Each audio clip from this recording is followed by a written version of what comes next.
Bonjour à tous, je m'appelle Dean Davis et voici Multiplier, le podcast qui apporte une parole d'encouragement aux planteurs d'églises de village.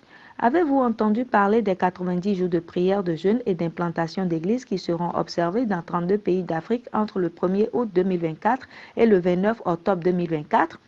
Je suis tellement content que cette opportunité de m'humilier et d'appeler Dieu pour que sa grâce, sa faveur et son salut soient déversés dans les villages sans église à travers l'Afrique.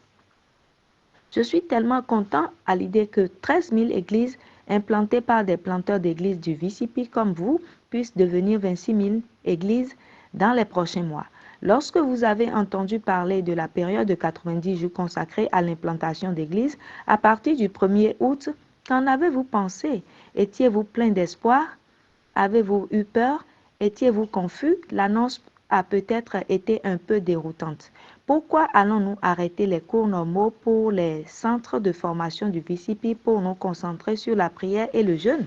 Pourquoi devons-nous le faire tous en même temps? Pourquoi 90 jours? C'est une longue période. S'attend-il vraiment à ce que je jeûne pendant 90 jours d'affilée? Permettez-moi de répondre à certaines de ces questions très importantes. Le directeur du VCP, Claude Douty, nous a demandé de suspendre les cours normaux dans les centres de formation du VCP afin que tous les planteurs d'églises formateurs, coordinateurs, superviseurs et facilitateurs de la multiplication des églises du VCP puissent s'humilier et concentrer leur cœur dans la prière. Nous lancerons un appel à Dieu pour que chaque église démarre une église fille. Nous nous réjouissons de toutes les églises qui ont été implantées. Lorsque vous avez entendu parler de la période de 90 jours consacrée à l'implantation d'églises qui commence du 1er août, qu'avez-vous pensé? Étiez-vous plein d'espoir? Avez-vous eu peur? Étiez-vous confus? L'annonce a peut-être été un peu déroutante. Pourquoi allons-nous arrêter les cours normaux dans les centres de formation VCP pour nous concentrer sur la prière et le jeûne? Pourquoi devons-nous le faire tous en même temps? Pourquoi 90 jours? C'est long. Veut-on vraiment que je jeûne 90 jours d'affilée? Permettez-moi de répondre à ces questions très importantes. Le directeur du VCP, Claude Douty, nous a demandé de suspendre les cours dans les centres de formation du VCP. Monsieur Douty nous a demandé de suspendre les cours normaux dans les centres de formation du VCP pour que les planteurs d'églises formateurs, coordinateurs, superviseurs et facilitateurs de la multiplication des églises puissent s'humilier et concentrer leur cœur dans la prière. Nous lancerons un appel à Dieu pour que chaque église crée une église fille. Nous nous réjouissons de toutes les églises qui ont été implantées depuis avril 2020, date à laquelle le nouveau VCP a été mis en œuvre pour la première fois. Mais nous souhaitons ardemment que davantage de personnes dans plus de villages connaissent l'amour de Jésus et fassent l'expérience d'une nouvelle naissance dans la famille de Dieu. Nous sommes heureux de ce que nous avons fait pour implanter des églises, mais nous sommes accablés par ce qui n'a pas encore été fait. Nous avons besoin de la puissance et de la force de Dieu. Nous avons besoin de portes ouvertes et de cœurs ouverts. Nous devons trouver davantage de personnes de paix.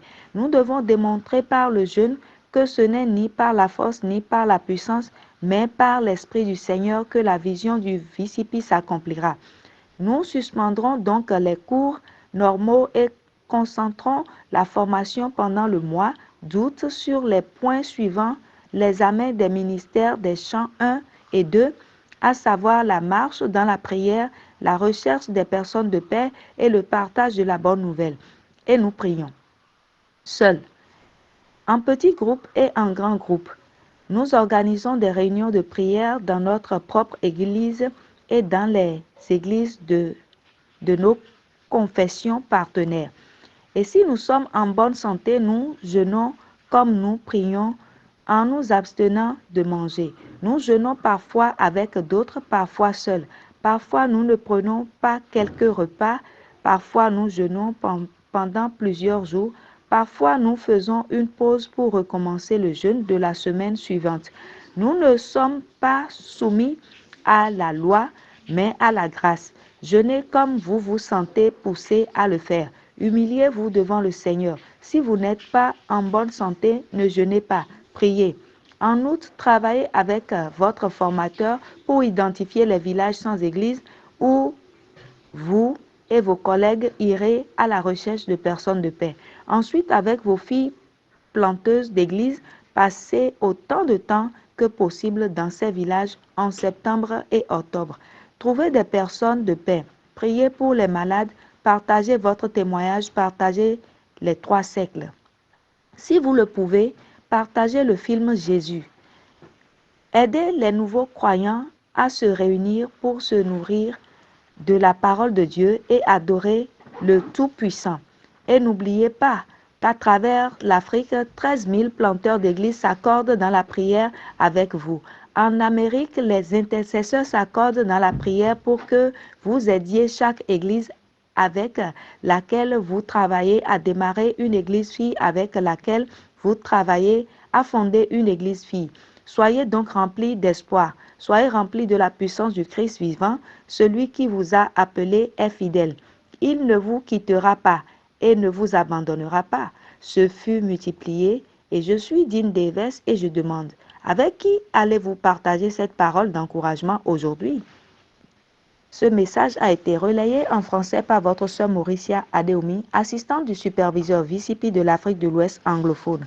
Je vous remercie et que le Seigneur bénisse votre entendement.